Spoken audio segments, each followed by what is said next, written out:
जहां तक हमारे आईज एंड ईयर्स के सवाल हैं, क्योंकि ऑफ सिंदूर ऑन है इसलिए वो आईज एंड ईयर्स वो खुले रहेंगे। इसके तहत जो कुछ हमें कार्रवाई करनी है वो हमने आगे कर रखी।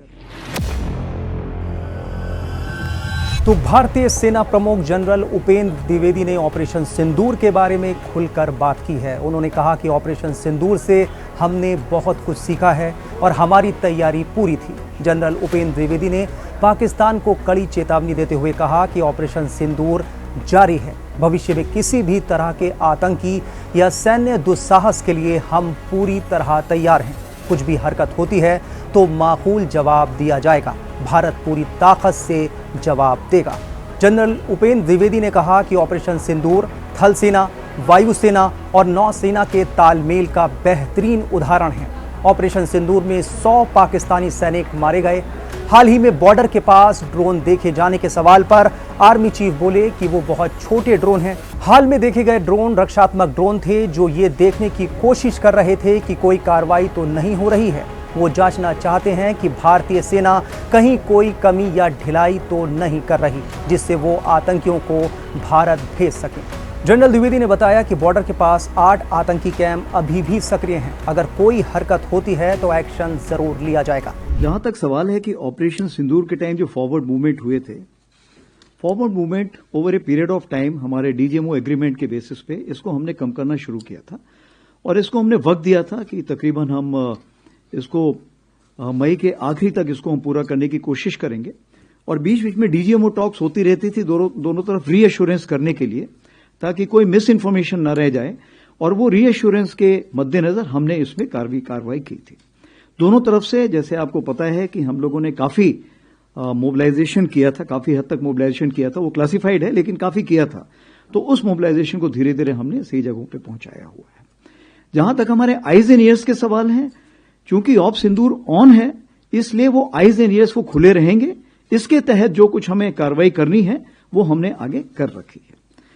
जहां तक दूसरा आपका सवाल है कि टेररिस्ट कैंप के क्या हालात हैं, तो टेररिस्ट कैंप के हालात का मैं ये बताना चाहूंगा कि जितनी खबर हमारे पास है, तकरीबन 8 कैंप्स अभी भी हमारे ऐसे नॉलेज में हैं जो कि एक्टिव हैं, जिसमें से 2 तकरीबन आईबी के अपोजिट हैं और 6 एलसी के अपोजिट हैं।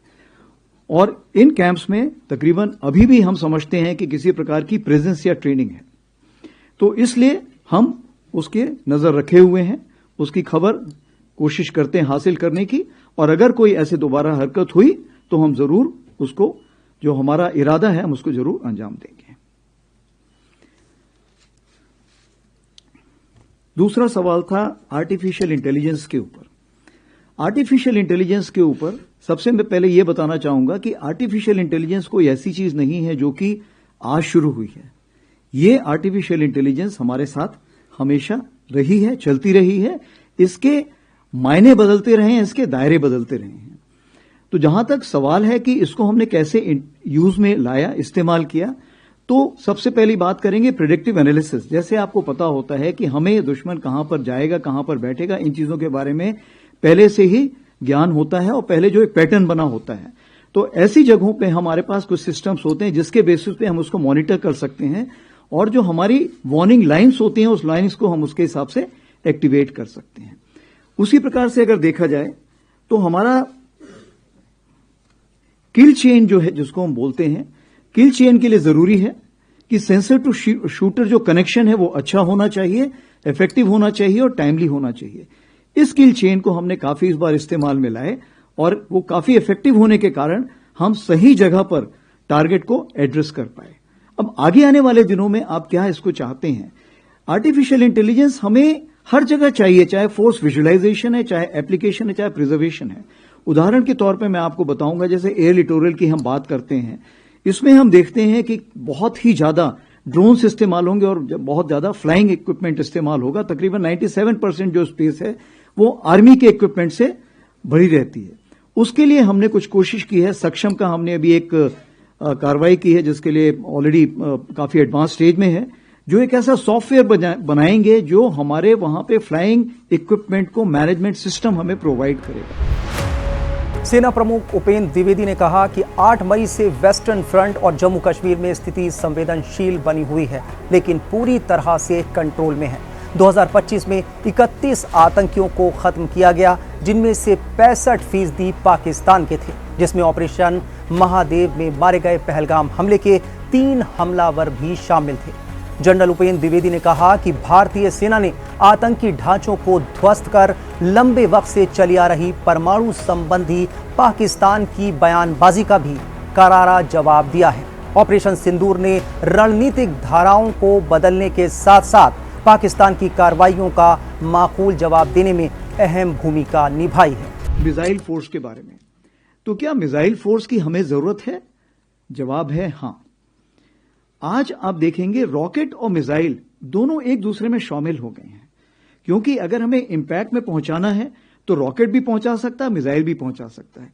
इसीलिए हमसे अगर आप पूछिए तो हम रॉकेट मिसाइल फोर्स की तरफ देख रहे हैं, क्योंकि पाकिस्तान ने, जैसे आपको पता है, उसने रॉकेट फोर्स एक आर्मी के तहत खड़ी की हुई है। आपको पता है कि चाइना ने भी ऐसी फोर्स खड़ी की हुई है। तो ये समय की मांग है कि हमें ऐसी फोर्स खड़ी करनी पड़ेगी। उस चीज को मद्देनजर रखते हुए, जैसे हमारा पिनाका है जिसको 120 किलोमीटर की रेंज में चेक किया गया है, हमने ऑलरेडी कुछ कॉन्ट्रैक्ट साइन किए हुए रॉकेट के जो 150 हैं, जिसको हम बाद में 300-450 किलोमीटर की भी रेंज पे भी देखेंगे।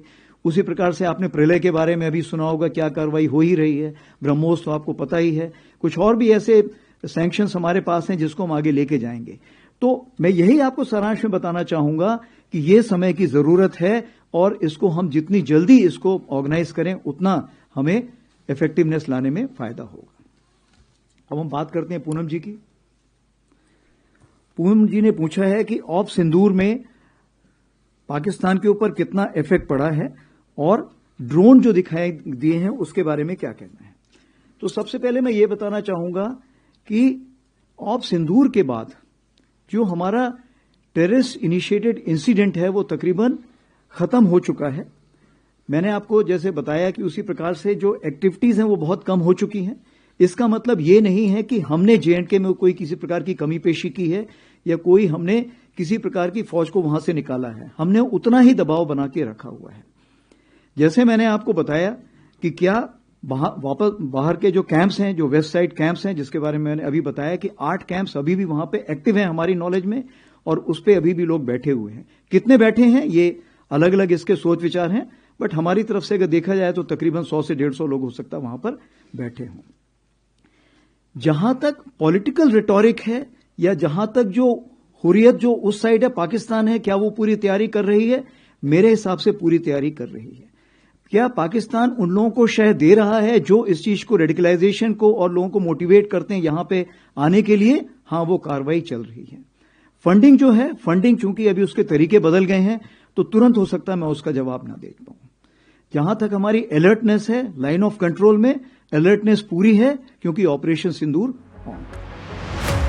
Army chief general Upendra Dwivedi ने 22 नवंबर 2025 को कहा था कि ऑपरेशन सिंदूर एक भरोसेमंद ऑर्केस्ट्रा की तरह था, जहां पर म्यूजिशियन ने एक साथ मिलकर काम करने वाली भूमिका निभाई।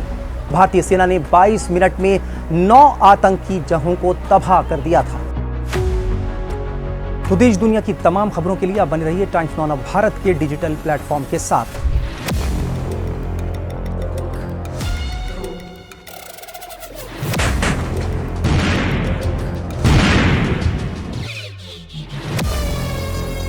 जहां तक हमारे आईज एंड ईयर्स के सवाल हैं, क्योंकि ऑप सिंदूर ऑन है इसलिए वो आईज एंड ईयर्स वो खुले रहेंगे। इसके तहत जो कुछ हमें कार्रवाई करनी है वो हमने आगे कर रखी है।